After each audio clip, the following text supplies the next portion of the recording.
എന്താ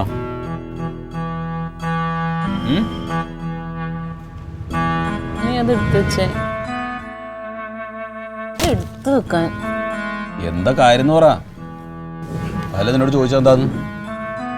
നീ ഇത്ര അടുത്ത് കിടന്നിട്ട് എന്താടാ ഞങ്ങളുടെ ഒന്നും അന്വേഷിക്കാത്തത്? ഞാൻ എന്താ നിങ്ങളുടെ കാര്യം അന്വേഷിക്കാൻ നീ ബാക്കി അത് പറ. ഇന്നലെ 10 മണിയായിട്ടും ക്ലീറ്റോ വന്നിട്ടില്ല എന്നുള്ളത് നിനക്കറിയാലോ. ഈ നേരം വരെയായിട്ട് നീ ഒന്ന് ചോദിച്ചോ അവൻ എപ്പോഴാ വന്നത്, എങ്ങനെയാ വന്നതെന്ന്? നീ എങ്ങനെയാ ക്ലീറ്റോ എങ്ങനെയാ വന്നതെന്ന് നീ കണ്ടോ? എങ്ങനെയാന്ന്? കള്ള് കുടിച്ച് വെളിവില്ലാണ്ട് 4 കാലില് ആരോ കൊണ്ടുവന്ന് അവിടെ കൊണ്ടുവന്ന് ഇറക്കിയിട്ട് ഞാനും ആ കൊച്ചും കൂടി എന്ത് പാടുപെട്ടെന്നറിയാം അതിനൊന്ന് അകത്താക്കാൻ വേണ്ടിയിട്ട്. ബോധം എന്ന് പറയണതില്ല. ഒരു കുടം വെള്ളം തലയിലോട്ട് കമത്തി ആരറിയാൻ? നനഞ്ഞ് ചീഞ്ഞ് അങ്ങനെ തന്നെ കിടക്കണം. എനിക്ക് ചെയ്യാവുന്നതിനൊരു പരിധിയില്ലേ? ഒക്കെ നിന്റെ കുഴപ്പമാടി. നീ എല്ലാത്തിനും വളം വെച്ച് കൊടുത്തിട്ടാണ്, അല്ലാതൊന്നുമല്ല. അവൻ കുടിച്ചാലും നിനക്ക് കുഴപ്പമില്ല, കുടിച്ചില്ലെങ്കിലും കുഴപ്പമില്ല, പണിക്ക് പോയാലും കുഴപ്പമില്ല, പോയില്ലെങ്കിലും കുഴപ്പമില്ല.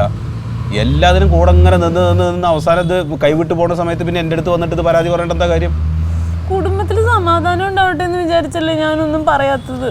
അതുകൊണ്ട് കാര്യമില്ല, പറയേണ്ട കാര്യങ്ങൾ കൃത്യമായിട്ട് പറയണം, എന്നിട്ട് സമാധാനം ഉണ്ടാക്കണം കുടുംബത്തിൽ. നിന്റെയൊക്കെ വർത്താനം കേട്ടതൊന്നും ഞാൻ ഇന്ന് രാവിലെ കള്ളു കുടിക്കാൻ പൈസയും കൊടുത്ത് പറഞ്ഞു വിടുകയെന്ന്. ഒരാങ്ങളുണ്ടെങ്കിൽ പെങ്ങന്മാർക്ക് വേറെ ഒന്നും അന്വേഷിക്കണ്ട. എനിക്കും തരണം. നിനക്കൊരു സങ്കടം വരാൻ ഞാൻ സമ്മതിക്കോടാ. എന്റെ വിഷമം എന്താ നീ കാണാത്ത? ഇതിലിപ്പോ ഞാൻ എന്ത് വേണമെന്നാ നീ പറയണേ? നിനക്കൊന്ന് ക്ലീറ്റനോട് സംസാരിക്കാൻ പറ്റുമോ? ഞാൻ ക്ലീറ്റനോട് സംസാരിച്ചിട്ട് ഒരു കാര്യമില്ല. ഞാൻ പറഞ്ഞത് അവൻ കേൾക്കില്ല. ഞാൻ നല്ല ദൈവം തമ്പുരാൻ വന്ന് പറഞ്ഞാൽ പോലും അവൻ കേൾക്കില്ല. നീ എങ്ങാനും അവൻ കേൾക്കണമെന്നുണ്ടെങ്കിൽ നീ അമ്മാവനെ വിളിച്ചു പറ. അമ്മാവൻ അടുത്ത് നീ കിടക്കുമ്പോ എന്താന്ന് ഇങ്ങനെ പറയണേ? ഇല്ലാന്ന് ഞാൻ പറഞ്ഞ കേൾക്കില്ല. അമ്മാവൻ പറഞ്ഞാലാ പിന്നെ അവൻ കേൾക്കുക. അതുകൊണ്ടാണ് ഞാൻ ഈ പറയണേ. അത് ഇറങ്ങി പുറപ്പെടാൻ പോകുന്നുണ്ട്. ആവോ നീ അമ്മാവനെ വിളിക്കടി.